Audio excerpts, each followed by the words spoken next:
এই শুনছো? হ্যাঁ,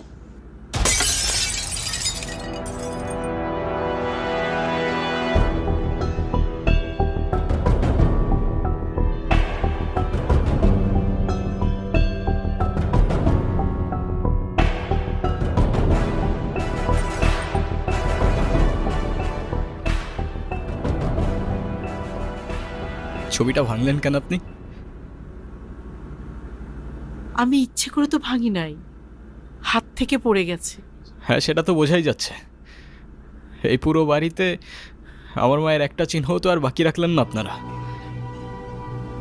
শেষ একটা ছবি ছিল, সেটাও ভেঙে ফেললেন। এভাবে কেন বলতেছো বাবা? আমি ইচ্ছে করে কেন ভাঙবো বলো তো? না, আমি বুঝতেছি তো, আমি খুব ভালো করেই বুঝতেছি। আপনারা যে সব প্ল্যান করে করতেছেন না, সেটা আমি খুব ভালো করেই বুঝতেছি। প্ল্যান করে করতেছি মানে? এটা আবার কোন ধরনের